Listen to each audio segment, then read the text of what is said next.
Eh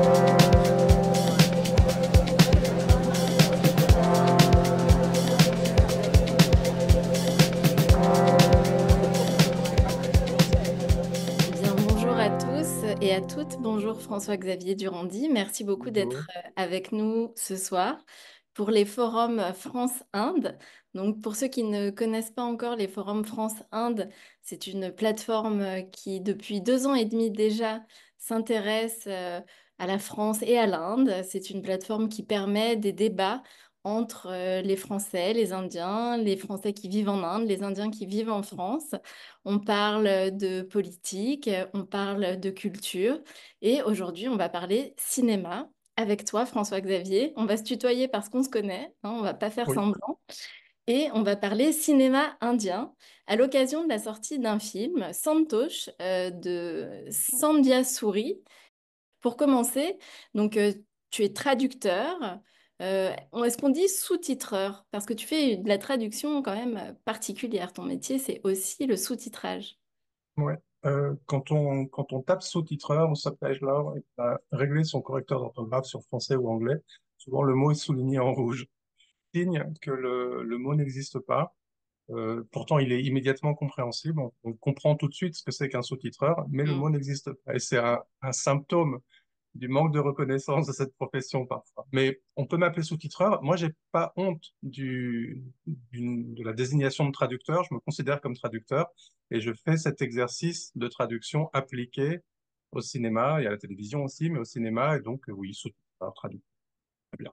Et je crois que tu traduis pas mal de langues vers le français, non? Mm, Oui, je travaille à partir Anglais. de l'anglais et de l'allemand. Ça, c'est les langues que j'ai apprises au collège et au lycée. Et puis du hindi. Parfois, on ajoute l'ourdou si on le considère Oui. comme une langue à part. Moi, j'ai tendance à considérer que c'est la même langue, Ouais. une seule et même langue. Mais c'est tout, en fait. Oh, c'est déjà pas mal quand même. Et du coup, là, donc on parlait de ce film, Santosh. J'ai fait les sous-titres. J'ai fait plus que les sous-titres. J'ai travaillé sur le film. J'ai commencé à travailler sur le film il y a très longtemps. Je suis intervenu. Normalement, le sous-titrage, c'est vraiment une opération de post-production. Et Ouais. là, je suis intervenu au stade de la pré-production, à l'époque où le film n'était encore qu'à l'état d'ébauche, enfin de script, de scénario. Et ce scénario cherchait des producteurs. Et la réalisatrice, Sandhya Suri, qui est britannique, Mhm. d'origine indienne, avait un producteur local, un producteur britannique. Elle avait déjà un partenaire en France, des productions Haut et Court, qui assure aussi la distribution du film à présent. Elle a eu l'idée, pour monter son film, de faire appel de demander l'aide du CNC, le Centre national du cinéma et de l'image animée, qui vient en aide aux films étrangers sous la forme de ce qu'on appelle l'aide au cinéma du monde. Mm. Demander l'aide au cinéma du monde, il faut présenter son scénario en langue française et j'ai donc traduit le script de Santosh il y a maintenant plus de 6 ans. Alors, de quoi il parle ce film, si tu peux nous le présenter en quelques mots? Je vais spoiler juste la première minute du film. Santosh, c'est un prénom. Encore aujourd'hui, on m'a demandé Ouais. ce que voulait dire Santosh. Ça a un sens, mais c'est un prénom. C'est le prénom de l'héroïne du film, qui est une jeune femme. Elle a मेरे जैसी 28 औरतों ans. के लिए Dans le सरकार film, की elle एक est scheme है interprétée par जिसे l'excellente आश्रित कोटा Shahana कहते हैं। Goswami. मतलब कि पुलिस वाले की Et विधवा होने के नाते elle तुझे devient veuve. गवर्नमेंट की Voilà ce नौकरी que je peux मिलेगी। spoiler du début du poster film. Elle perd son Raman के mari जैसा। et son mari était agent de indica people police. उम्र 14-15 Il y a une साल loi en Inde qui माता पिता permet राम पीपल à रानी un people veuf ou une veuve Lalipur गांव d'hériter में du मजदूरी करते हैं métier शव कल गांव के कुएं में मिला था du conjoint défunt. Et donc on lui propose, sachant qu'elle n'a pas d'autre source de ऐसा revenus, क्यों करेंगे वो? de reprendre le poste de son mari, donc d'entrer dans आप la लोग भी हाई police, चैनल ce पे à quoi छाए elle हुए n'était हो, pas du tout बधाई préparée. हो, हाँ? Et elle se retrouve, cette बहुत jeune बढ़िया, femme qui a party ready है jamais हमारी। travaillé, propulsée dans आंखें बंद l'univers कर, de la police indienne, सांस ले, dont सांस elle ne छोड़। connaît rien ou pas grand-chose, elle ne connaît pas les codes et ça va être une immersion un peu violente peut-être pour elle dans cet univers-là et elle va devenir flic. Ok. Alors bon, c'est une histoire à la fois, c'est pas banal, ça repose du coup sur un point de civilisation quand même qui est très particulier et très intéressant. Cet héritage de postes, de fonctions, comme tu l'as souligné. Tu as parlé aussi de Shahana Goswami, peut-être que ceux qui qui suivent les cinémas indiens ont eu la chance de la voir il y a quelques années dans un film qui me tient à cœur puisque je l'avais distribué avec Némésis Rour et Contre-courant. C'était Les Lauriers Roses Rouges de Rubaiyat Hossein, qui est une réalisatrice du Bangladesh. Et Shahana tenait déjà le haut de l'affiche, donc c'était forcément pour nous un immense plaisir de la voir dans ce film, puisque ce film fait aussi partie d'un ensemble qui a été sélectionné à Cannes cette année. Cannes 2024, c'est quelque chose qui presque du jamais vu dans l'histoire des cinémas indiens. Et on reviendra sur cette notion de pluriel qu'on insiste assez régulièrement. Mais il s'est passé quelque chose cette année à Cannes. Donc il y avait Santosh, il y avait quoi d'autre? Oui, ce qui s'est passé à la surprise générale, c'est qu'il y a eu un nombre qu'on n'avait pas vu effectivement depuis Mm. des années, qu'on n'avait peut-être même jamais vu, en dehors du centenaire du cinéma indien ou encore de récemment, l'Inde était le pays hôte du marché du film, mais c'est encore autre chose. Mais depuis des années, on n'avait pas vu autant de films indiens. Et là, moi, je vais mettre des guillemets sur lesquels on va revenir. Ouais. Mais on n'avait pas vu autant de films indiens sélectionnés à Cannes. J'en ai compté 6 et pourtant j'ai l'impression qu'il y en a 7. Alors, il y en a peut-être un qui m'échappe. Il y a peut-être Euh, Asie du Sud, peut-être avec le film qui était un peu coproduit Népal, non? Peut-être tu le mets aussi celui-là. si on parle de Shameless, Ouais, il est dans mes 6. il Peut-être est qu'il n'y en dans avait tes que six. 6, mais surtout, le plus important, c'est qu'il y a eu en 2024, et c'est ça qui fait de 2024 une année historique, euh, pour la première fois depuis 30 ans, un film indien en compétition internationale, en compétition officielle. C'est la sélection, parce que c'est très compliqué de s'y retrouver dans toutes les sélections du Festival de Cannes, avec les sélections parallèles, les sections parallèles. Mais l'endroit le plus prestigieux, Cannes c'est très prestigieux, mais l'endroit le plus prestigieux où peut se retrouver un film, c'est dans ils sont quoi, une vingtaine, qui sont en compétition internationale. Ça permet à votre film d'être éligible, de concourir pour la Palme d'Or. Et oui. Et ça faisait 30 ans, exactement, depuis Mm. 1994, donc c'est une génération, 30 ans, Ouais. qu'on n'avait plus vu un film indien en compétition. Ça rendait les gens fous, Mm. désespérés, et donc le miracle s'est produit.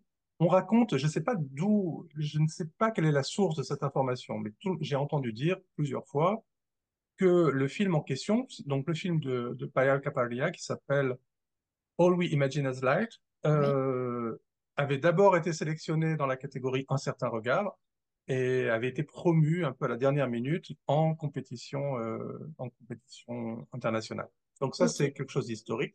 Ça nous fait un film. Dans cette fameuse catégorie Un certain regard que j'aime beaucoup parce que c'est la catégorie pardon, dans laquelle émergent les jeunes réalisateurs. On a deux films indiens avec des guillemets. Santosh, dont on a parlé, de Sandhya Suri, qui est un premier long métrage de fiction, et Mhm. puis un film qui s'appelle The Shameless, par un réalisateur bulgare qui s'appelle Konstantin Boyanov, mais Mm. c'est un film qui se passe intégralement en Inde et qui a été tourné avec une équipe indienne, pas que indienne. En fait, il a été tourné au Népal. On va quand même le mettre dans notre panier. Troisième film indien. On en avait un à la quinzaine des cinéastes, Sister Ouais. Midnight, de Ouais. Karan Kandari. Et puis un film à la Cinef, la Ciné Fondation. Alors là, on revient au Festival de Cannes. La quinzaine, c'est quelque chose de parallèle. Retour au Festival de Cannes, au Palais des Festivals, la Cinef, la Ciné Fondation, c'est-à-dire les films de fin d'études, Ouais. donc les tout jeunes talents. C'était le film de Chidananda Naik qui s'appelle Sunflowers Will Be the First to Know, quelque chose comme ça. Mm. Et puis, donc, on doit être à 5. Et mon 6, ah oui, ça fait 7, 4, 5, je ne sais plus, j'ai déjà perdu le compte. Un film dans cette section parallèle qui est la sélection L'Acide, Oui. un film d'un jeune réalisateur Ladakhi, Maysam Shah, qui s'appelle Bekrayam, In Retreat, international. Et puis, un film dans la catégorie Cannes classique, donc qui est consacré aux classiques du cinéma présenté en version restaurée. C'était Mantan de Shyam Benegal, dans une version qu'on n'a jamais vue, version restaurée par la Film Heritage Foundation. Donc j'ai perdu le compte, je le redis, mais ça doit faire 6 ou 7 films indien au sens très large Ouais. dans cette sélection. Alors, Oui, dans toutes ces sélections à Cannes. juste pour aider ceux qui connaissent pas bien le microcosme cannois à s'y retrouver, on peut aussi dire que c'était une année exceptionnelle parce que d'habitude, il y a régulièrement, de temps en temps, des films à Cannes classiques. Ça, Mm. on en voit quelques-uns. Il y a régulièrement aussi, de temps en temps, des films à un certain regard. D'ailleurs, depuis que Un certain regard a été créé, fin des années 80, fin des années 80, oui, 88, je crois, c'est justement souvent là que les films indiens ont été déportés presque automatiquement. On va dire qu'un certain regard a permis l'émergence d'une catégorie de cinéma du monde, voilà, qu'on veut souligner, qu'on veut apprécier, mais qu'on met pas en compétition officielle pour la Palme d'Or. Donc les films indiens étaient un petit peu abonnés, cantonnés à ces sélections-là. On en voyait quelques-uns aussi régulièrement à la quinzaine des cinéastes, notamment lorsqu'elle était dirigée par Édouard Vintrop, qui est un grand fan d'Anurag Kashyap. C'est grâce à lui qu'on a vu justement les films de Kashyap sur la Croisette. Et aussi, on peut souligner que la Semaine de la critique, même si on n'avait pas cette année, est une sélection qui a une tradition de programmer des films indiens. On reviendra toujours sur ce pourquoi on met des guillemets, notamment surtout lorsque, évidemment, elle était dirigée par Charles Tesson, qui, on le sait, est un grand amateur de cinéma indien. Il y avait par exemple The Lunchbox quoi, dans cette catégorie à la Semaine de la critique. Donc, c'est vrai qu'il y a toujours eu un petit peu des films indiens dans des sélections parallèles, des sélections, mais comme tu l'as bien dit, et j'insiste, c'était la première fois depuis 30 ans qu'il n'y avait pas eu de film indien qui concourait pour la Palme d'Or. Et donc ça, c'est vrai que ça a un petit peu fait plaisir à tous les amateurs de cinéma indien. Mais du coup, je pense que maintenant, il est temps qu'on précise pourquoi on dit indien avec des guillemets. Je voudrais juste Qu'est-ce... ajouter une chose, Vas-y, Hélène, je c'est t'en prie. que donc le dernier film en compétition, c'était il y a 30 ans, 1994, mais il faut bien dire qu'avant, il y en avait eu d'autres. Oui.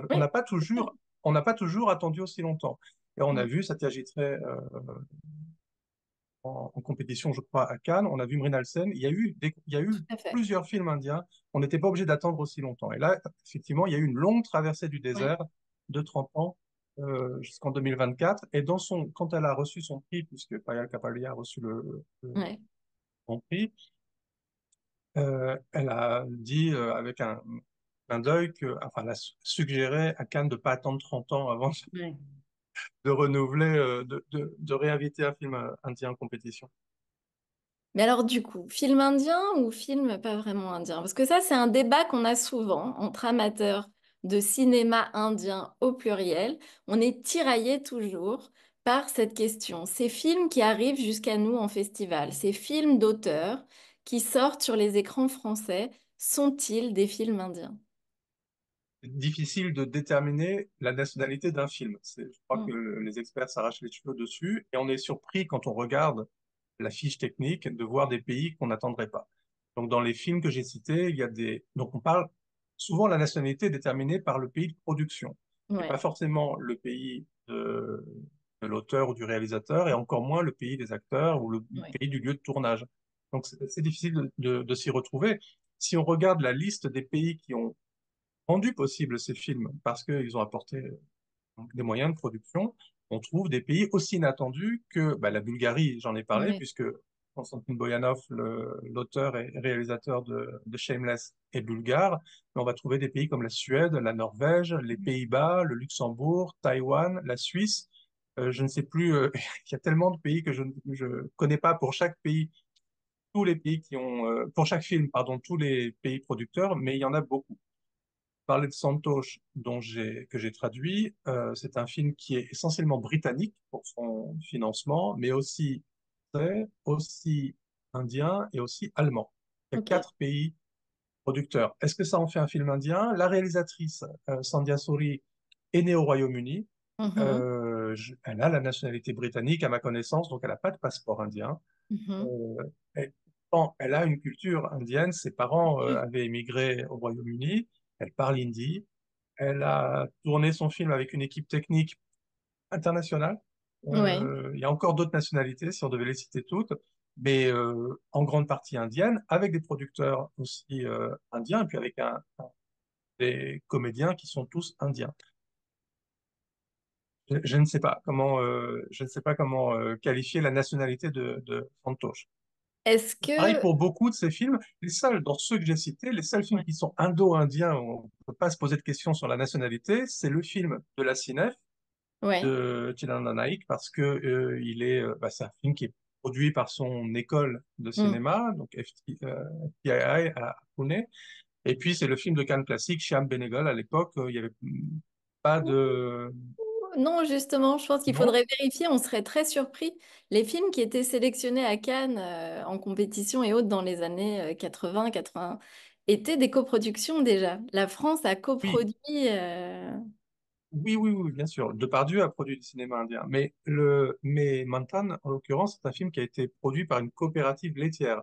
C'est le Ah, premier exemple de crowdfunding. Il a été produit par les paysans dont il est question dans le film. ok. Euh, on dit que 500 000 éleveurs laitiers, éleveurs de bovins, ont Bah, chacun apporté 2 roupies de façon à réunir 1 million de roupies.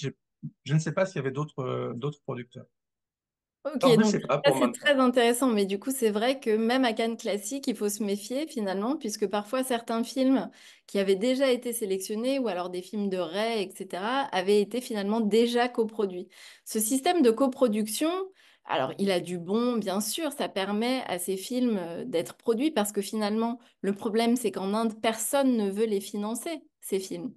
Et ce que j'ai remarqué, c'est que dans tous les discours qui ont été prononcés par les réalisatrices, beaucoup de ces réalisatrices, beaucoup de ces réalisateurs, quand ils ont été sélectionnés, c'est que ils s'exclamaient vraiment tout le monde, même les critiques, les critiques de presse en Inde disaient, il n'y a pas que Bollywood, il y a un autre cinéma indien. Mais nous, du point de vue français, j'ai toujours l'impression que c'est l'inverse. Du point de vue français, on connaît mieux les cinémas d'auteur et moins le cinéma populaire. Donc, du point de vue français, est-ce qu'il y a vraiment eu un séisme comme ça avec ces films, cette vague de films sélectionnés à Cannes? Mais cette vague de films indiens ou indiens avec tous les guillemets qu'on veut sélectionnés en 2024 à Cannes, ça n'a intéressé que les Indiens eux-mêmes et nous amateurs. Mais Ouais, enfin, sinon, c'est passé complètement inaperçu.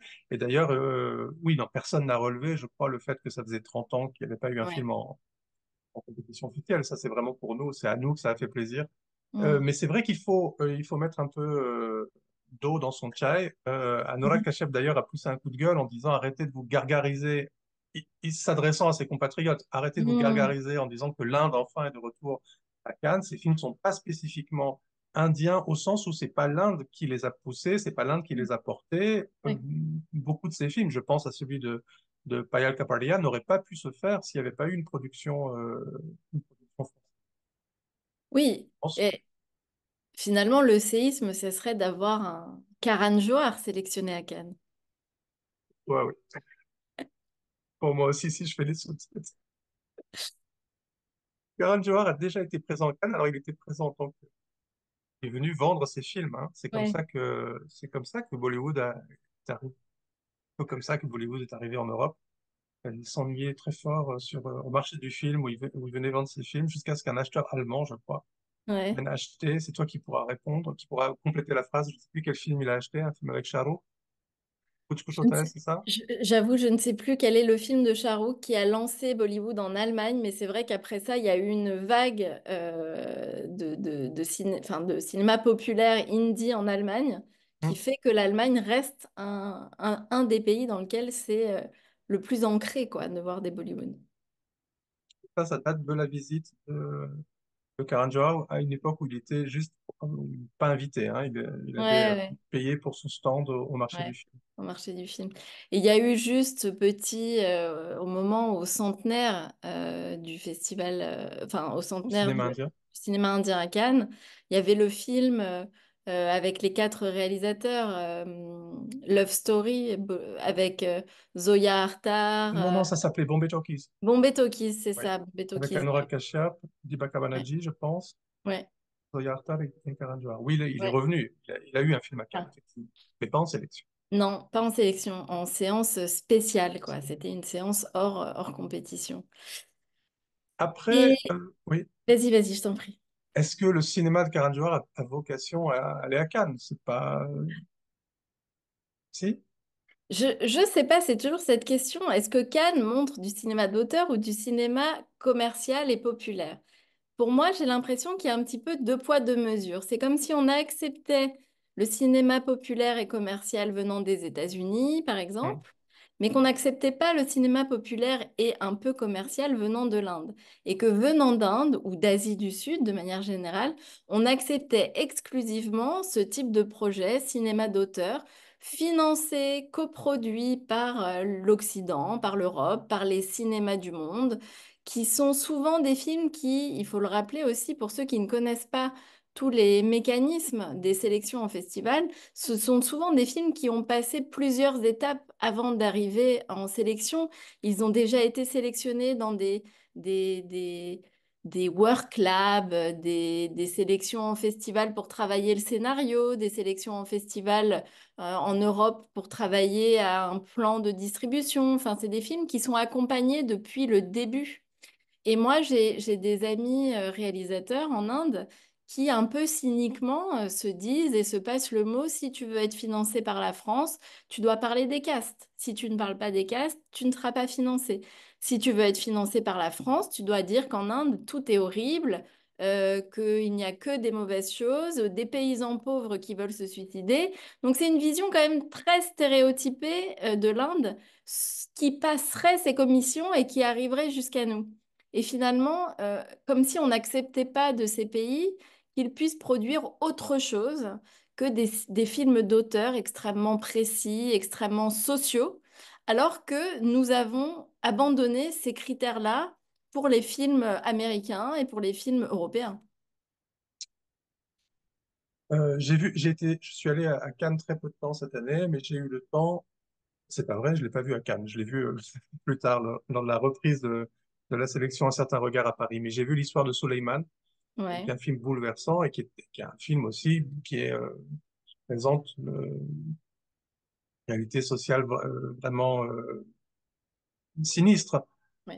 Donc il n'y a pas que de l'Inde qu'on attend. Enfin, Non. ce qui intéresse, c'est les trains qui arrivent en retard plus que les trains qui arrivent à l'heure, les films qui posent des problèmes. Ken Loach est allé à Cannes. Ken Loach présente pas Mm. le Royaume-Uni sous son jour le plus souriant. On a besoin de voir des films qui parlent de problèmes, qui posent des problèmes. C'est pas réservé à l'Inde.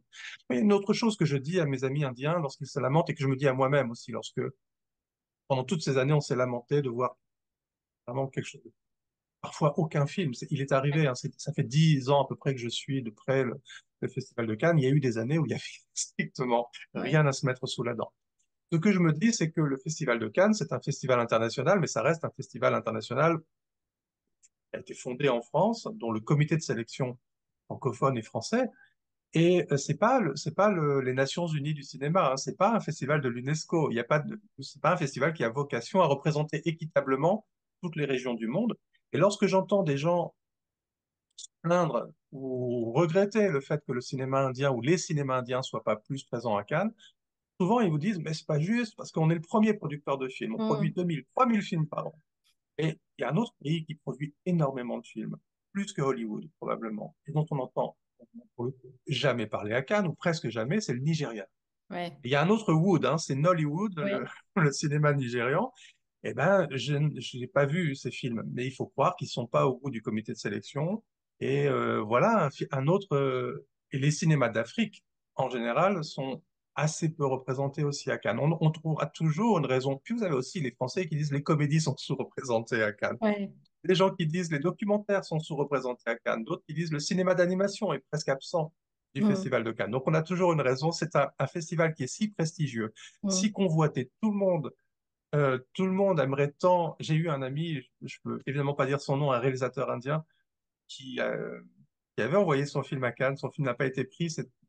Et il a regardé la sélection. Il m'a dit, ouais, mais pourquoi est-ce qu'ils ont pris lui et C'est pas ça. moi? Bon, il y a tellement d'autres festivals aussi dans le monde. Peut-être que Cannes, c'est pas toujours suffisamment ouverte au cinéma indien. Je le mets au pluriel, ça s'entend pas, mais au cinéma indien au pluriel. Mais il y a Mm. Venise, mais il y a Berlin, il y a Busan évidemment, il y a Toronto. Euh,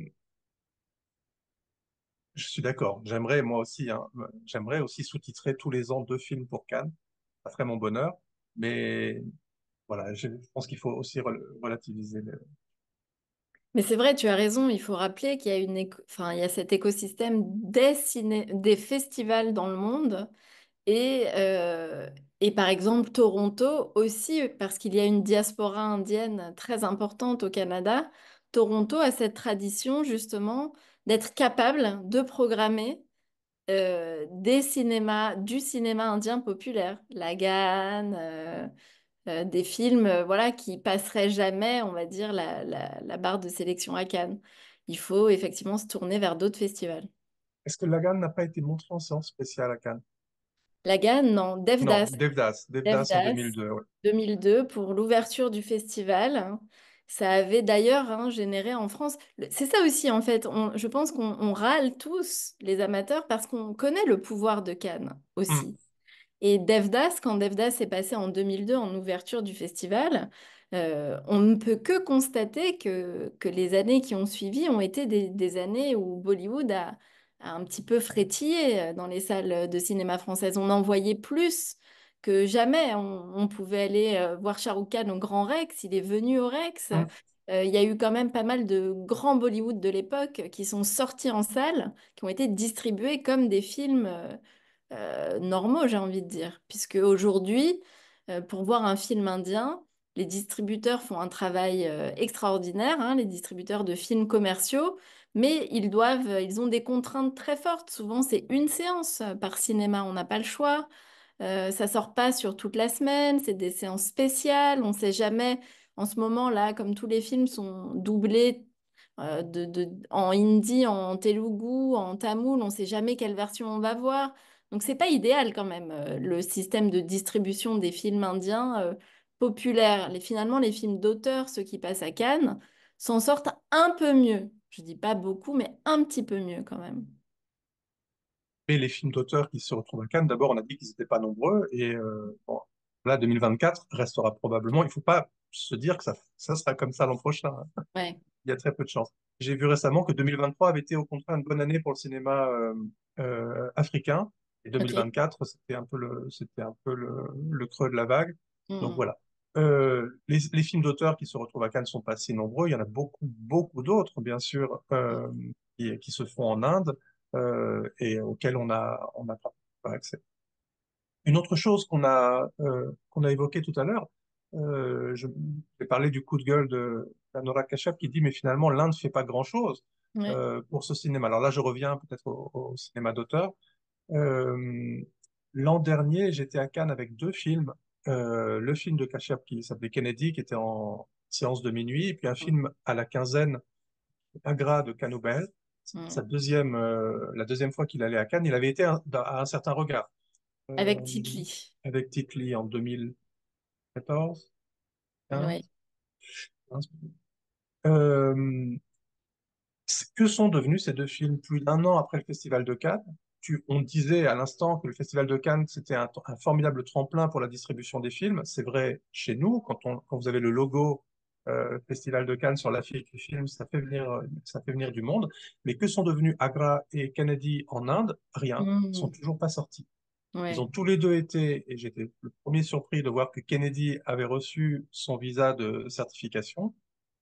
Il est passé à travers le Censor Board, le comité de la censure, le CBFC, mais mais personne veut le montrer. Ouais. Le temps passe, plus ses chances s'amenuisent. Moi, je croise des doigts. Je sais que Anurag et son équipe remuent ciel et terre. Enfin, ils font tout ce qu'ils peuvent pour que le film soit montré, sorte en salle.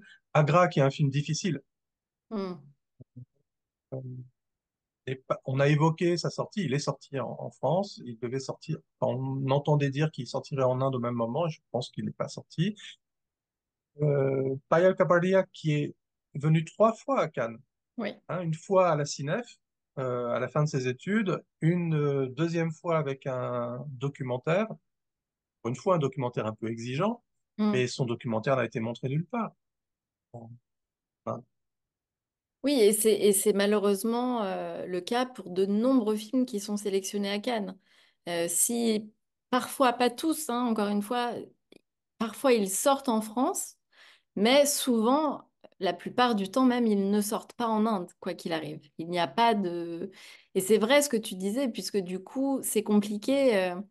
À la fois, on pouvait lire l'Inde qui se félicitait de ces sélections, mais effectivement, l'Inde n'a ni financé ces films, ni aidé les réalisateurs et les réalisatrices à les faire, ni sorti les films après. Donc c'est vrai que c'est un petit peu, c'est comme un circuit parallèle, quoi, finalement, qui est complètement indépendant de ce qui se passe en Inde. On a en France un système, on a une relation au cinéma qui est unique. Et on a un système de financement, de distribution, je sais pas, enfin tout ce qui est, chaque fois qu'on parle du cinéma en France, il faut se dire que aucun pays ne ressemble au nôtre. En Hmm. France, c'est lié à l'histoire du cinéma, mais on a le CNC qui Ouais. soutient les films. L'Inde n'a pas de CNC. Chaque fois que vous allez au cinéma en France, quel que soit le film que vous allez voir, il y a quelques centimes qui vont au CNC et qui permettent à des films comme Tosh et bien d'autres de se faire. Et puis, on a un nombre de salles qui est merveilleux. L'Inde, on sait qu'il y a une folie, un engouement de folie pour le cinéma en Inde, mais paradoxalement, il y a très peu de salles. Oui. Et il y en a peut-être de moins, enfin, il y en a certainement de moins en moins. Il y en a de moins en moins, les salles qu'on appelle mono-écran, les single screen, ont fermé les uns après les autres. Les salles les plus populaires aussi commencent à fermer. C'est remplacé par des salles dans des multiplex, dans des grands centres commerciaux, mais c'est plus cher. Donc du coup, c'est pas le même public qui peut y aller. Et on s'aperçoit aussi que ces multiplex, qui étaient au départ, vers le milieu des années 2000, un espoir justement pour multiplier, pour ouvrir un petit peu le type de film qu'on allait y passer, pour donner des créneaux à des films typiquement comme dans ces années-là, il y avait eu Miss Lovely qui était passé à Cannes, il y Hum. avait eu Peddlers, donc tout ce genre de film était à un moment où il y avait une nouvelle scène un petit peu alternative qui était bouillonnante et on espérait, on pensait que ces films trouveraient leur place au sein de ces multiplex pour un public plus jeune, plus urbain, plus occidentalisé. Mais finalement, on est en 2024, 10 ans plus tard, on voit que finalement, ça n'a pas pris cet espoir, ça n'a rien donné. Oui, oui. Historiquement, les films indiens sont plus longs que les films dont on a l'habitude ici, ce qui veut dire que ça réduit à 24 heures dans une journée. Donc, on peut en montrer moins. Il n'y a pas suffisamment de salles Ouais. en Inde. Vous avez des films qui restent pas une semaine à l'affiche, Mm. alors que c'est ce que je dis, hein, quand en France, on parle du bouche à oreille, euh, on laisse c'est pas toujours facile de montrer, c'est pas facile quand on est dans la distribution de montrer des films, mais on laisse quand même un petit peu de temps euh, au film. J'ai jamais vu de film qui disparaissent de l'affiche en moins d'une semaine, alors que ça Ouais. arrive en Inde. Au bout de 2 jours, si le week-end s'est pas bien passé, allez hop, on fait de la place pour un autre film. Donc c'est très compliqué de voir des films. Les Indiens sont très envieux. Anurag Kashyap est très envieux Mm. d'une ville comme Paris où on peut voir absolument n'importe quoi, y compris des films, enfin pas n'importe quoi, je veux dire, Oui, oui, très oui. très grand nombre de films, y compris des films de répertoire. Et c'est pas qu'à Paris, bien sûr. On Ouais. peut voir beaucoup beaucoup de choses. C'est pas le cas en Inde. Et alors, juste parce que ça me vient, juste pour préciser aussi, tous ces réalisateurs, parce que dans les années 2015, enfin, entre 2010 et 2018, on va dire, 2017, il y a eu cette impression qu'il y avait une nouvelle vague indienne, hein. Justement aussi portée par Anurag Kashyap, portée par ces films de genre qui étaient en train de se développer, qui arrivaient en festival, qui arrivaient à être distribués un petit peu à l'international, qui trouvaient quand même un petit public en Inde. Et c'est vrai que tous ces réalisateurs aujourd'hui se sont un petit peu aussi reportés vers les plateformes numériques. Euh, Netflix, Amazon, qui a produit beaucoup de contenu ces derniers temps. Et c'est des auteurs qu'on va plus revoir à Cannes, quoi, justement. C'est déjà la génération est passée, j'ai envie de dire. Ils ont créé le chemin pour cette nouvelle génération qui arrive parce que finalement, Payol Capadia ou Sandia Souri, on n'en avait pas entendu parler beaucoup. Payol Capadia un peu plus, mais Sandia Souri, on n'en a pas entendu parler du tout avant qu'elle soit sélectionnée à Cannes. Pour un film qu'on voit, il y a pratiquement 2 films qui ont été tournés. Il y a une Mm, quantité de films, alors ils sont peut-être pas allés jusqu'au bout du tournage, mais il y a une mm, quantité de films qui voient pas le jour, n'arrivent pas jusqu'aux écrans. C'est vraiment très triste. Tu as évoqué tout à l'heure le film Peddlers. C'est un mm, film qui est très cher à mon cœur parce que c'est le premier film que j'ai sous-titré pour Cannes. C'était en 2012. Alors Gangs of Wasseypour était à la quinzaine et oui, Peddlers était à la semaine de la critique, je crois. mm, Donc Peddlers, c'est un film de Vassan Bala que vous n'avez pas vu, que personne n'a vu, que moi ça l'ai vu, donc que très peu de personnes ont vu. C'est pas le public cannois. Il a ensuite été montré une ou deux fois, une fois je crois à Marseille ou dans le sud de la France, et puis une fois à Paris, une ou deux fois à Paris au Forum des Images. Personne ne l'a vu en Inde, alors qu'il avait donc été sélectionné à Cannes. C'est un film fait avec très peu de moyens, produit par Gunit Monga notamment, et puis c'est comme Mantan, un film produit avec du crowdfunding. Donc des amoureux de cinéma qui en donnent un petit peu d'argent, et puis beaucoup d'amoureux de cinéma qui donnent un peu d'argent, ça permet mm, de faire un film. Un film, peut-être le premier film peut-être pas le premier, mais un film avec Nimrat Kaur, un mm. an avant de Lunchbox, Beatbox. avec Gulshan Devaya. Et un film bon, que moi j'aime beaucoup, mais un peu partial. Les droits ont été achetés par Eros, Ouais. et puis Eros s'est assis sur les droits. Et les gens qui connaissent le film, ou les gens qui connaissent Vassan Bala, qui a travaillé avec Honorat Kashyap, qu'on a vu ensuite réaliser, parce que c'est en français, mais en hindi, Marco Darneota, un film de Kung Fu, Mm. et puis d'autres choses par la Qui suite. était à l'étrange festival, je pense, non? Il me semble. C'est possible. Ouais, ouais, ouais. Vassan Bala. Euh, les gens qui connaissent ce réalisateur sont vraiment très tristes de savoir qu'il y a un film qui dort dans des placards. Plus le temps passe, plus les chances s'amenuisent Mm. de le voir sortir un jour. Et tout ça est bien triste. Oui, il y en a d'autres. C'est la même époque. Miss Lovely, Hachim Alouvalia, Mhm. sélectionné à un certain regard, Oui. acheté par un distributeur français qui fait tout ce qu'il faut, qui fait à l'époque un DCP, qui fait des copies, qui prépare la sortie du film et qui renonce à le sortir au dernier moment. Parce que trop compliqué à marketer, on voit pas bien quel public. Alors que c'est un film, c'est pour ceux qui aiment le cinéma indien et qui l'ont pas vu, je recommande d'essayer de le chercher, de le voir, parce que ça parle du cinéma aussi. C'est les années Mhm. 80, on parle du cinéma de genre, série B, Z. En Inde, à Bombay, on est dans les bas-fonds de Bombay, les bas-fonds du cinéma à Bombay.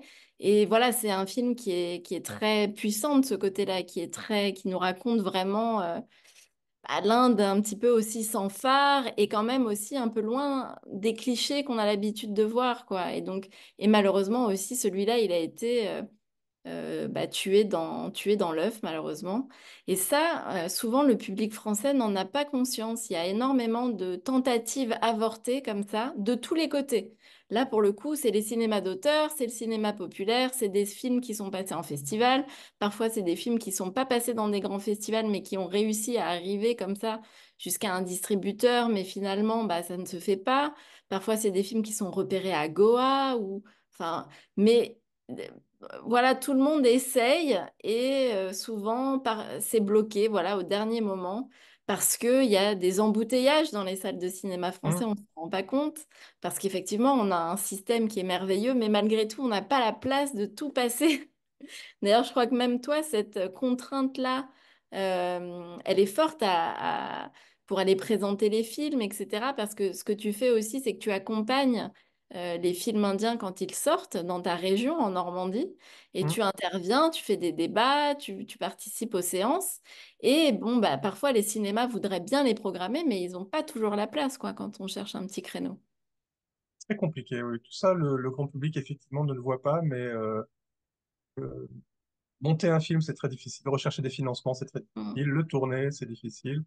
Et le distribuer, le montrer dans des salles, c'est très difficile. C'est un vrai parcours du combat. Le film dont enfin, je pense que tu fais allusion au fait que je vais présenter Santosh, donc le 17 juillet, le jour de la sortie, ou le 18, je ne sais, peut-être le 18, que je serai au Luxe de Caen. Salle, et c'est donc, bon, oui, je rencontrerai le public, alors cette fois-ci pas canois, mais canet, Mm. pour un éclairage sur le film. Parce que ça, on voit, moi j'en ai animé aussi beaucoup des séances, on voit quand même que quand un cinéma fait le pari de passer ses films, le public est là. Malgré tout, l'année dernière, enfin il y a un an et demi, un petit peu plus, j'ai accompagné un petit peu dans les salles à Paris la sortie des films de Manny Cole, Hmm. qui est un réalisateur extrêmement particulier dans le système de cinéma indien. C'est un réalisateur qui fait du cinéma qu'on pourrait presque catégoriser expérimental. En tout cas, Hmm. c'est des cinémas d'auteur vraiment esthétiques, enfin voilà, avec une démarche cinématographique très forte. Et malgré tout, le public est là, le public est curieux, le public vient. Et c'est vrai que en tant qu'amateur, on aimerait bien que certaines salles soient un peu plus audacieuses, quoi. En tout cas, qu'il y ait plus de salles. Je dirais pas que certaines le soient plus, qu'il y ait plus de salles audacieuses, parce qu'on a la chance quand même d'avoir un réseau en France où on le sait maintenant, même en dehors de Paris, il y a des salles qu'on peut considérer un petit peu amies des cinémas Allié, oui. Hmm. alliés. Et donc, du coup, à tous ceux qui nous écoutent et qui ne sont pas à Paris, cherchez autour de vous ces salles parce qu'il y en a forcément une qui est alliée des cinémas indiens et qui va toujours essayer de faire au moins une séance, souvent une séance accompagnée avec un débat, pour pouvoir justement proposer à ses spectateurs un regard vers cette cinématographie. Alors, on est obligé de citer le Café des Images. On reste dans ma région, mais le Café des Images à Hérouville-Saint-Clair, juste à côté de Caen, fait partie de ces salles alliées. C'est une salle qui a reçu à l'époque Payal Kapadia quand elle a présenté son documentaire. Alors, documentaire en noir et blanc avec Ouais. euh, on va dire exigeants, hein, un film qui est pas facile. Un film qui est tout sauf divertissant sur des sujets lourds liés à l'actualité politique en Inde. Je me souviens dans un entretien, Payal Kapadia qui disait c'est incroyable de voir sa place pour le voir. Ce qu'elle ne pourrait absolument pas espérer en Inde. D'abord, son film survivrait pas au passage devant le comité de censure. Et Mm. ensuite, effectivement, il n'y a pas un grand public, il n'y a pas beaucoup, rapporté à la taille du pays, Mm. de gens qui se déplaceraient pour aller voir un documentaire en noir et blanc Mm. un peu sombre. Ouais. Et Alors, ce qui Payal Kapadia, je pense, j'ai de bon espoir de la voir revenir dans notre région et j'espère qu'elle viendra présenter All We Imagine Is Light lors de sa sortie. Je pense que c'est prévu pour l'automne. Très bien. Et j'aimerais bien aussi qu'on reparle un petit peu plus précisément du travail de sous-titrage, parce que je pense que c'est très important pour moi développer un public, on va dire, d'amateurs des cinémas indiens. Ça n'est possible que si le film est bien traduit pour qu'il soit bien intelligible. Enfin, c'est mon point de vue. C'est bien Et, aussi. et je regrette que malheureusement, souvent, par exemple, dans les sorties de films commerciaux, les sous-titres, et merci à eux, vraiment, sont bénévoles. Et ceux qui font les sous-titrages, le sous-titrage sont des bénévoles. Donc ça nous aide beaucoup. Mais pour les gens qui ne connaissent pas le cinéma indien et qui viennent pour tenter leur chance, j'ai déjà eu beaucoup de discussions, de conversations à la fin d'une séance où les gens râlent un petit peu contre les sous-titres parce qu'ils ne leur permettent pas de bien comprendre toutes les subtilités du film. Parce que souvent, ce sont des films dans lesquels il faut faire passer en très peu de temps et de mots des subtilités culturelles très importantes. On peut pas sous-titrer un film indien comme ça, ce que je veux dire, c'est sans rien connaître à l'Inde. Non, non, bien sûr. C'est très difficile. Euh, Quelqu'un a dit que des bons sous-titres peuvent pas sauver un mauvais film, Mm. mais qu'un bon film peut être abîmé par des mauvais sous-titres. C'est ce que je dis parfois, pas trop, mais c'est ce que je dis parfois à mes clients. Je dis, j'ai les moyens de ruiner votre film. Mm. Je leur dis jamais, en fait. Ah, mais un mauvais sous-titrage peut vraiment ruiner un film. J'ai vu des gens qui avaient vu un film indien sur une plateforme en particulier, euh, avec des sous-titres que j'avais vus et qui étaient vraiment pas terribles, et qui disaient, je suis pas entré dans le film, j'ai pas accroché. On disait, mais pourquoi? Ben, je sais pas. Ils n'arrivaient pas à cerner ce qui les avait empêchés d'entrer dans le film. Et dans mon fort intérieur, je me disais, mais c'est évident, avec les sous-titres que vous avez vus, vous ne pouviez pas entrer dans ce film. Un sous-titrage de qualité, hélas, ben, ça coûte de l'argent, parce que Bien ça sûr. prend du temps. Sous-titrer un film, ça prend un mois Mm. de travail, si on veut bien le faire. C'est le temps que j'ai passé sur son... Et un mois de travail d'une personne qualifiée, ben, ça a un prix, bien sûr. Et moi, ce serait, enfin, pour des films qui n'ont pas un très grand potentiel commercial, évidemment, c'est un coût qui est considérable. Et c'est un cercle vicieux, en fait. Des films, le cinéma indien n'est pas très bien considéré et donc on lui accorde pas le sous-titrage auquel il aurait droit, mais quand vous avez des mauvais sous-titres, ça n'aide pas à donner une bonne image du cinéma. Et donc on tourne un peu en rond, en fait. C'est Ce que ça. j'appelle des... Oui, Et les productions indiennes, souvent, ne sont pas très coopératives, en tout cas pour le cinéma commercial, puisqu'on ne peut pas voir le film en même temps qu'on le sous-titre. ça, On a une liste, les sous-titreurs ont une liste de dialogues qui peut-être parfois est en anglais, donc on ne peut pas vérifier le genre. Enfin, il y a plein de plein de problèmes comme ça. j'en frémis, j'ai entendu parler de ça. Heureusement qu'on m'a jamais fait le coup, mais effectivement, il arrive que des maisons de production indiennes, parce qu'elles ont très très peur que le film s'échappe dans la nature, ce qui arrive. On a vu des films qui étaient disponibles en téléchargement avant leur sortie en Inde. Quand vous payez bien un traducteur, il n'a pas de raison de jouer à ce Mm. jeu-là, hein. Il n'a pas de raison de vendre des films. J'ai eu des films entre les mains, ça m'a jamais traversé l'esprit de les faire fuiter sur Internet. Donc effectivement, moi j'ai vraiment du mal à imaginer ça, mais on demande à quelqu'un de traduire les dialogues du film d'un film qu'il ne voit pas. Ouais. Et pourquoi on lui transmet? On m'a expliqué qu'on pouvait vous transmettre la liste des dialogues sous forme, Mm, j'imagine, d'un tableau Excel, et on vous dit mm, même pas qui parle. mm, mm, Donc vous devez traduire des phrases, vous savez même pas si c'est un homme ou une femme qui parle. Vous savez pas si le you de l'anglais est un tutoiement ou un vouvoiement, si c'est un singulier ou un pluriel, si on s'adresse donc à un homme ou à une femme. Et c'est impossible de travailler dans ces conditions-là. Même dans les... J'ai rencontré des gens qui travaillaient pour Marvel, par exemple.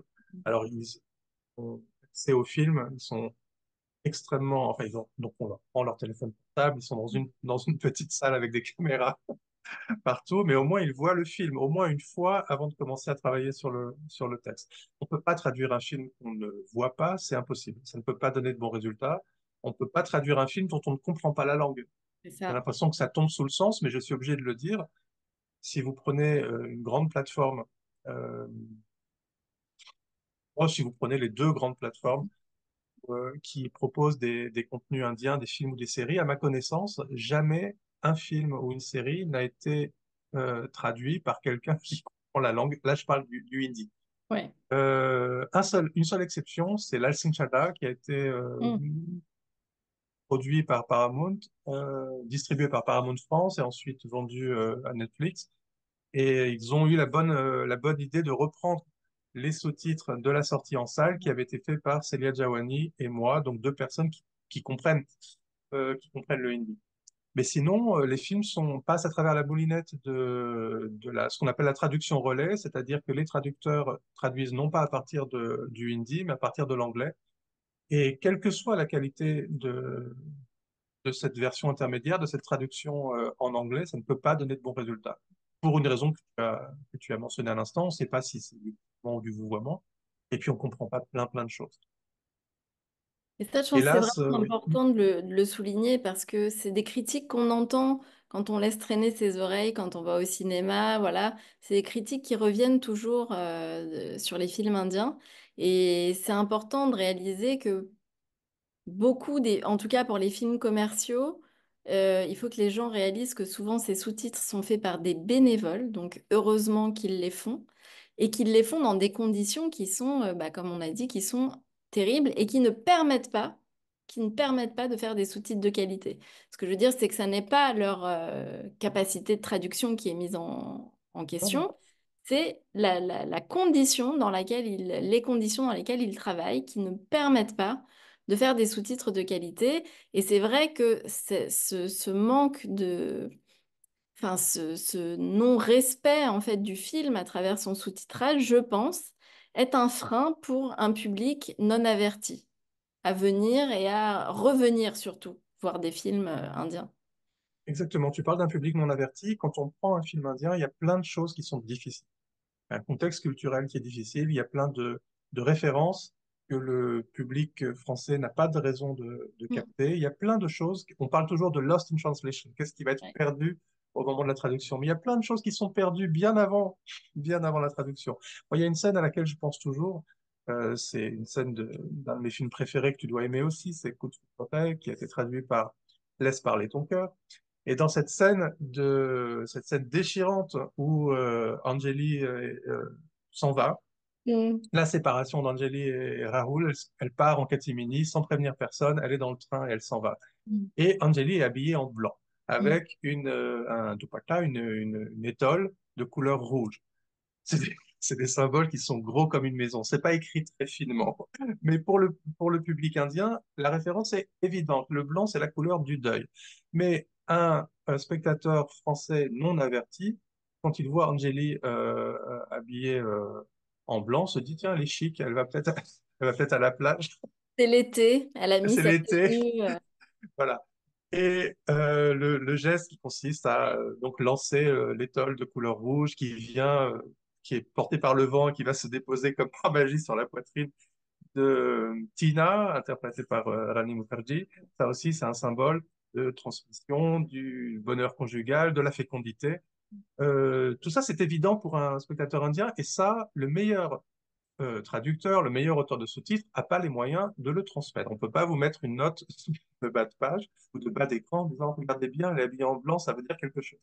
On ne peut pas le faire. Donc, il y a tellement de choses qui risquent d'être perdues parce que nos univers culturels sont distants qu'on ne peut pas se permettre en plus d'avoir une traduction qui ne soit pas de qualité optimale. Sinon, vraiment, on accumule les handicaps. On a donc ces films qui sont soit parce qu'ils sont très exigeants, comme Une nuit sans savoir de Paya Cavalier, qui ne sont pas des films qui se donnent facilement, soit même un film commercial très accessible, comme Laisse parler ton cœur, ont besoin d'une traduction de qualité.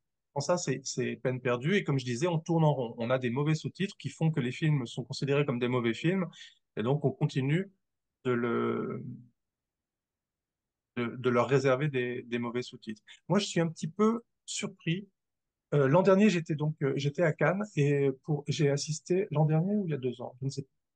L'an dernier, j'ai assisté à une projection de la CINEF, de la Ciné Fondation. Donc les films de fin d'études Mm. sont regroupés par quatre, je crois. Je sais plus si j'en ai vu 4 ou 5 de cette séance, ce sont pour des courts-métrages. Et j'étais allé voir le film indien, Nehemich, un film en marathi de Yudhajit Basu. Et il y avait donc 4 ou 5 films, je me souviens de 4. Le premier était un film iranien en persan. Il y avait un film comédie américaine en Mhm. anglais.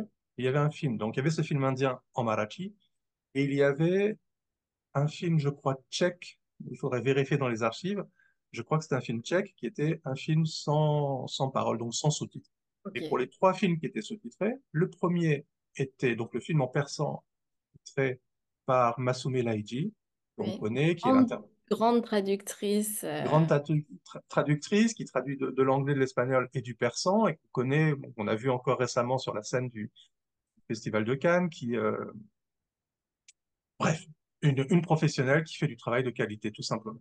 La comédie américaine était traduite de l'anglais, j'ai oublié par qui, mais par une par une traductrice qualifiée. Et ce pauvre court-métrage indien en langue marathi était traduit, lui, à partir de l'anglais. Je le sais parce que j'ai regardé qui avait fait la traduction. Ouais. Comment est-ce que des films peuvent être... Donc, clairement, ces films qui concouraient, parce que c'est une section compétitive, la CINEF, n'était vraiment pas sur un pied d'égalité. Et je ne comprends pas comment on peut accepter que le marathi, c'est pas une petite langue, hein, c'est une langue indienne, et n'importe quelle langue indienne, même petite à l'échelle de l'Inde, est plus parlée que beaucoup de langues d'Europe. Mm. C'est pas normal que la traduction relais soit infligée au cinéma indien. Ça n'est vraiment pas normal. Il y a quelque chose qui est profondément discriminatoire et moi, ça me dérange beaucoup. Je pense que c'est au public aussi de se renseigner. Avant d'aller voir un film, il n'y a pas de raison de ne pas savoir qui a fait les sous-titres. C'est Mm. absolument pas normal. Les dossiers de presse des films sont souvent faciles à consulter. Vous allez sur le site du distributeur et vous regardez le dossier de presse. Bien souvent, j'ai oublié dans quel film c'était, je veux plus le savoir. Un film que j'ai Mm. sous-titré, mais je consulte le dossier de presse et il y avait dans la fiche technique le nom des personnes qui avaient fait les coiffures et les maquillages. Et Ouais. rien contre le fait que ces professionnels du cinéma soient reconnus, que leur nom soit cité. Et je pense qu'il n'y avait pas mon nom. Je pense que mon nom a tout autant sa place dans un dossier de presse français pour la sortie d'un film en France que celui des personnes qui ont fait les coiffures et les maquillages, parce que personne va voir un film pour le maquillage. Enfin, c'est vraiment exceptionnel. Mais vous avez besoin de savoir qui a fait les sous-titres du film que vous allez voir. Donc, posez la question, vous qui nous regardez, la prochaine fois que vous irez voir un film, demandez qui a fait les sous-titres, parce que c'est quelque chose, c'est une information qui est pertinente. Vous avez besoin de le savoir avant de voir le film. Au début, vous connaîtrez pas enfin, si vous vous êtes pas encore intéressé à ce sujet, vous connaîtrez pas encore les auteurs de sous-titres. Et puis après avoir vu 3 films sous-titrés par Masume Laiji, vous direz, tiens, mais c'était bien. Mm. Et quand vous verrez des films sous-titrés, du japonais par Léa Ledimina, vous direz, tiens, c'était bien. Mm. Après, on se construit une culture cinéphilique et on peut pas être cinéphile et s'intéresser et avoir un avis éclairé sur le jeu des acteurs, sur la photographie, le cadrage, la composition, le montage et le son, et tout à coup se désintéresser des sous-titres. Si on s'intéresse au cinéma du monde, si on veut voir des films iraniens, chinois, japonais, coréens et indiens, on a besoin de savoir qui a rédigé ces 2 petites lignes qui s'affichent au bas de l'écran qui nous permettent d'entrer dans l'histoire. Mais j'ai l'impression aussi là qu'il y a une différence de traitement, tu l'as dit toi-même. C'est malheureusement les films indiens qui passent par cette langue relais de l'anglais. Mm. Parce que on connaît Masoumé pour l'Iran, on connaît les traducteurs qui traduisent pour le chinois, le japonais. On va pas passer par l'anglais pour traduire un film chinois ou un film japonais ou coréen. Donc du coup, pourquoi pour l'Inde, on va passer par l'anglais? Est-ce que l'Inde joue un rôle dans cette question aussi? Est-ce que les Indiens eux-mêmes, pour parler entre eux, pour faire circuler entre eux leur langue, les dialogues des films, font circuler des listes de dialogues en anglais plutôt qu'en langue originale? Il y a quand même peu de films. Le sous-titrage est peu répandu en Inde. Il y a du doublage. Ouais. Tu le mentionnais tout à l'heure, des films qui sont notamment dans le sud de l'Inde, des films qui sont doublés, des films qui ont été tournés en telugu, qui vont être doublés en hindi, par exemple. Et je ne sais pas comment ils travaillent. Ça, je ne pourrais pas le dire. Euh, mais ce qui est vrai, c'est que les films qui naissent en Inde ont très rapidement, souvent ont été écrits en anglais, ont un Mhm. scénario en anglais, souvent, hein, pas toujours, mais c'est quand même fréquent, et ont très tôt dans leur vie des sous-titres en anglais. C'est ça bah, c'est très bien pour eux, mais c'est ça qui les dessert euh, quand il s'agit d'être sous-titré en français, alors qu'un film iranien n'a pas forcément, ou un film chinois n'a pas forcément tout de suite en anglais. Mais j'ai eu aussi entendu, peut-être que tu as entendu ces histoires-là, que certains films d'auteurs indiens étaient écrits en anglais, les dialogues étaient en anglais, puisque finalement le réalisateur ou la réalisatrice bah, ne parlait pas assez bien hindi ou punjabi ou marathi pour pouvoir écrire son film en langue vernaculaire. Qu'ensuite, les films étaient plus ou moins traduits dans ces langues pour que les acteurs puissent les dire, mais que finalement, c'était cette première liste de dialogues en anglais qui était gardée, et parfois Je même faisais foi, oui. et parfois même au risque qu'il y ait des scènes qui aient un petit peu évolué euh, de par l'improvisation des acteurs. Oui, ça peut arriver. C'est Anurag Kashyap qui se moque un peu enfin, il se moque, il déplore le fait que beaucoup d'acteurs ne sachent même pas lire le hindi, Mm. en fait. Lui, il écrit ses films en anglais, mais les dialogues, il les écrit en hindi. Il les écrit même en Devanagari, hein, dans, dans l'alphabet du hindi. Et quand il doit, pas avec tous ces acteurs, ça j'en suis témoin, hein. J'ai vu les scénarios les lieux de tournage.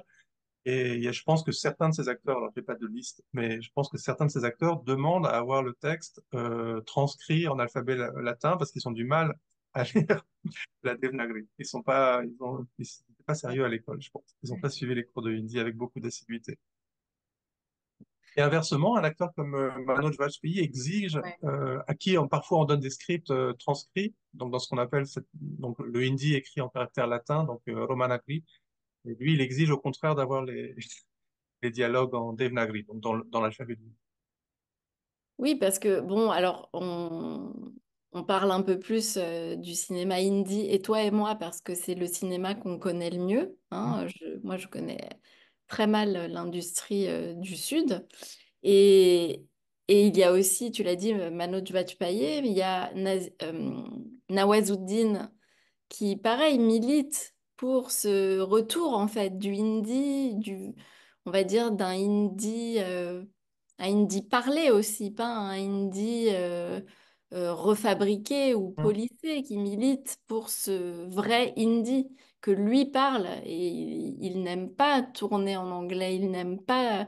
Et ça conditionne cette question de la langue. On s'éloigne un peu de nos sujets, mais cette question de la langue, elle conditionne aussi, on le voit, les types de personnages.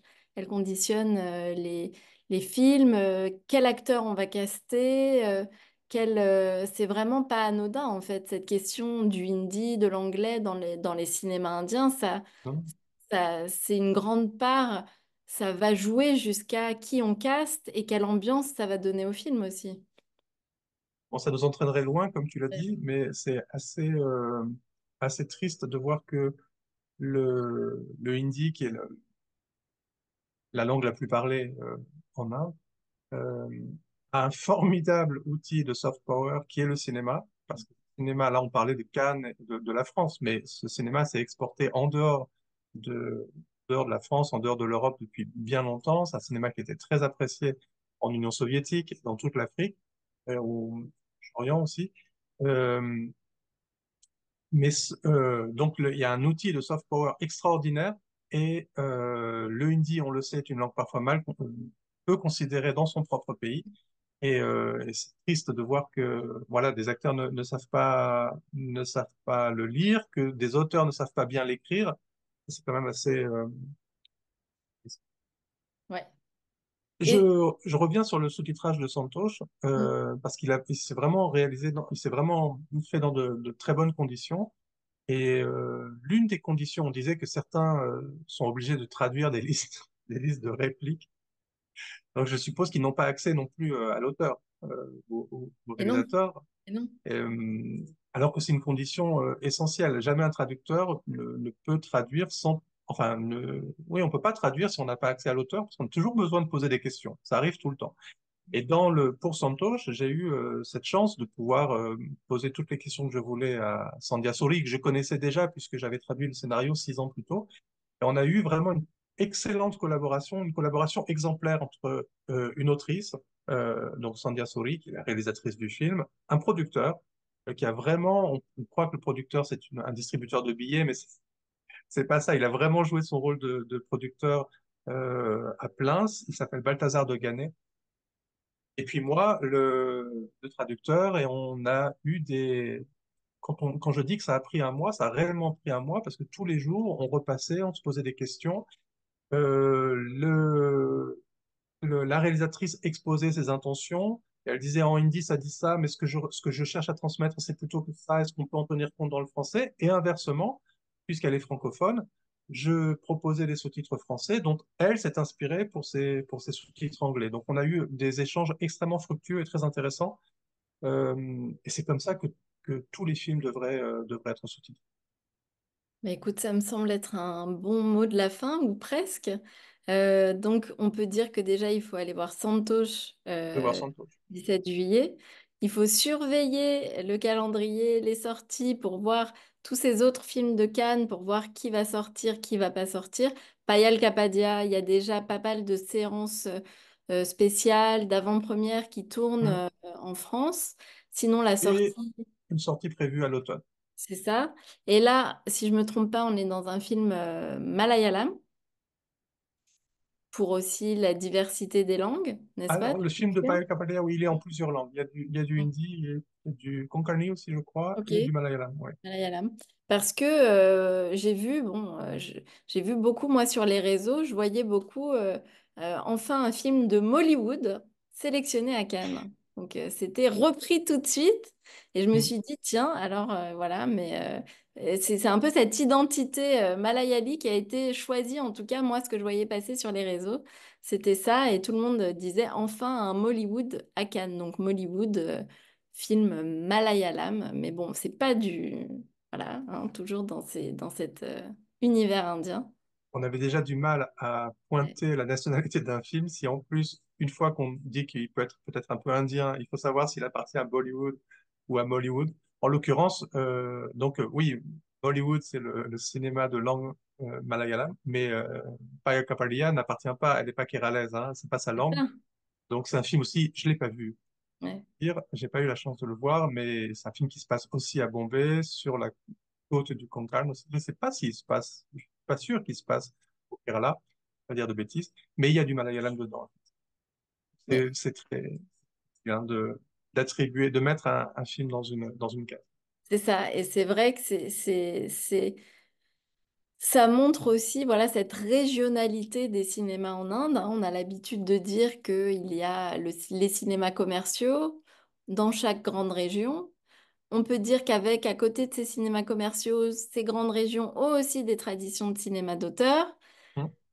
qui vont arriver en festival. Et moi, j'aime bien rajouter une troisième catégorie qui est des cinéastes un petit peu, des cinéastes jeunes, urbains, qui vont faire leurs films malgré tout, sans coproduction. Donc souvent, c'est des films qui n'arrivent pas jusqu'à nous, mais c'est des films qui, moi, me tiennent toujours à cœur de voir ceux qui font quand même du cinéma, malgré le fait qu'ils ne soient pas financés.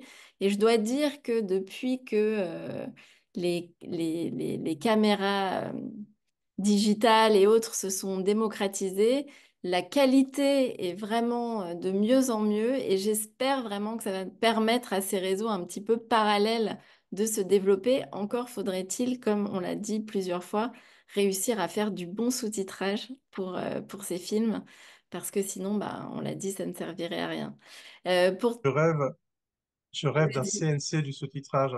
Je rêve Ah, que les films qui génèrent énormément d'entrées qui sont donc, qui n'ont aucun mal à être sous-titrés, ouais. puissent contribuer au sous-titrage de films qui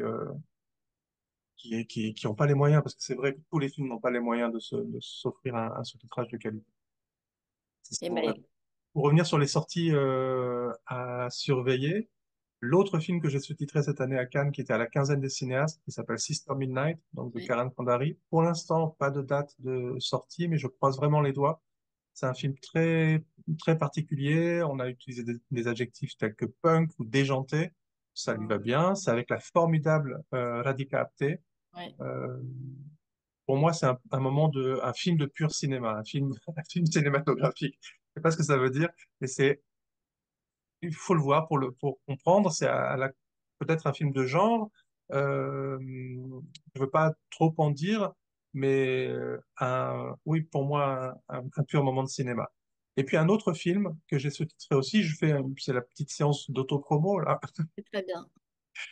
qui n'était pas à Cannes, mais qui sort au mois d'août, qui s'appelle Girls Will Be Girls, qui vient de remporter un prix à Los Angeles, après déjà avoir été salué au festival de Sundance, et puis plus récemment chez nous à Biarritz, a Ok. été montré dans beaucoup d'avant-premières à travers la France.